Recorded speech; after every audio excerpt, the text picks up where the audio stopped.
Assalamualaikum warahmatullahi wabarakatuh. Inna hamdalillah nahmaduhu wa nasta'inu wa nastaghfiruh wa na'udzu billahi min syururi anfusina wa min sayyiati a'malina. May yahdihillahu fala mudhillalah wa may yudhlilhu fala hadiyalah. Allahumma salli wa sallim ala sayyidina Muhammadin wa ala alihi wa sahbihi ajma'in, amma ba'du. Alhamdulillah wa syukrillah, pada kesempatan ini kita masih diberikan kesempatan untuk bisa melaksanakan puasa Ramadan pada tahun ini. Mudah-mudahan puasa yang sudah kita laksanakan, puasa yang tidak hanya menahan lapar dan haus saja, tapi kita mendapatkan pahalanya. Karena tidak sedikit orang yang berpuasa hanya menahan lapar dan haus saja, pahalanya tidak dapat. Salawat dan salam mudah-mudahan ditetapkan kepada Nabi akhir zaman, Nabi Muhammad sallallahu alaihi wasallam. Dalam kesempatan pada pagi hari ini, materi yang akan sampaikan adalah puasa Ramadan dalam pembentukan kejujuran.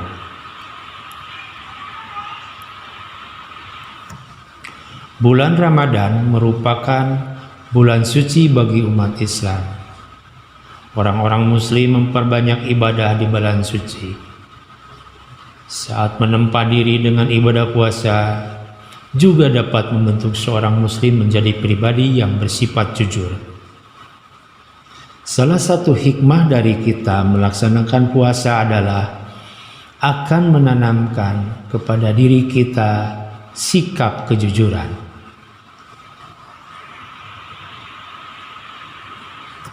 Sikap jujur merupakan sikap dasar di dalam ajaran agama.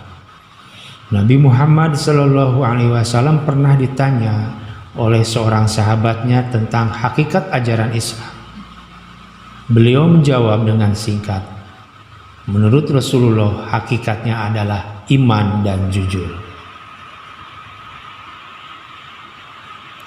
Beliau menjelaskan, memang itulah ajaran Islam. Iman dan jujur akan mencakup semuanya. Sebab melaksanakan ajaran Islam tidak mungkin terjadi tanpa kejujuran. Sebagai contohnya, orang yang melaksanakan ibadah puasa. Setiap orang yang berpuasa tidak ada yang mengawasi dan tidak ada yang tahu apakah orang tersebut sedang berpuasa atau tidak. Kalau ibadah lain seperti sholat, kelihatan sedang melaksanakan sholatnya.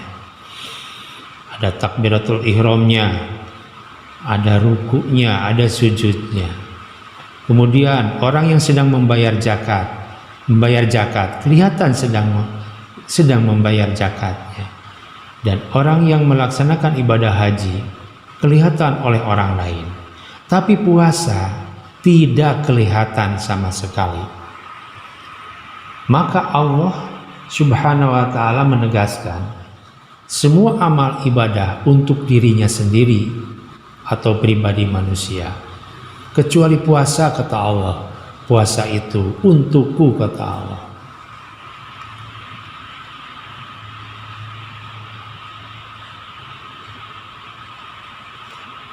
Melaksanakan ibadah tidak mungkin terjadi tanpa kejujuran. Sekarang lihat ibadah zakat. Ibadah zakat pun tidak mungkin terjadi tanpa kejujuran. Apakah diri ini termasuk orang yang wajib zakat atau tidak? Ini pun soal kejujuran diri pribadi masing-masing. Siapa yang tahu jumlah uang kita? Tidak ada yang tahu kecuali kita sendiri. Disitulah kejujuran itu wujud. Jadi, ibadah zakat pun bisa terjadi kalau orang yang melaksanakannya jujur. Maka sangat penting sekali kejujuran di dalam ajaran agama. Ibadah haji pun tidak bisa tanpa kejujuran. Siapa yang tahu diri ini sudah wajib haji atau belum? Ini pun soal kejujuran diri pribadi. Sebab bisa jadi ada orang yang berkali-kali pergi ke luar negeri tapi merasa belum wajib berhaji. Begitu pula dengan ibadah sholat. Sholat pun harus jujur saat melaksanakannya. Bisa jadi kelihatan melaksanakan gerakan sholat, tapi siapa yang tahu apa yang dibacanya saat melaksanakan gerakan sholat. Kemudian syahadat, menurutnya tidak mungkin terjadi syahadat kalau tidak jujur. Lisan kita mengucapkan asyhadu an la ilaha illallah, tapi hati kita mengingkari, kan gak jujur, gak sah syahadatnya. Dalam syahadat ada 3 komponen. Pertama, syahadat diyakini dalam hati. Kedua, mengucapkan syahadat dengan lisan. Ketiga, merealisasikan syahadat dalam kehidupan. Jadi, rukun Islam kalau tidak dibarengi kejujuran tidak mungkin terlaksana. Maka benar yang Rasulullah katakan, iman dan kejujuran sangat penting. Allah Subhanahu wa taala berfirman dalam Al-Qur'an tentang sifat kejujuran. Firman-Nya, wahai orang-orang yang beriman, tegakkanlah kebenaran hanya karena Allah, jangan karena yang lain. Jadi ini yang harus kita jaga. Ibadah kita, zakat kita, aktivitas kita, amal soleh kita, dasarnya harus karena Allah, bukan karena orang lain. Mungkin hanya itu saja pertemuan pada pagi hari ini. Mudah-mudahan ada manfaatnya, biarpun tidak panjang. Yang penting ada manfaatnya buat kita semua. Usikum wa nafsim bitaqwallah. Wassalamualaikum warahmatullahi wabarakatuh.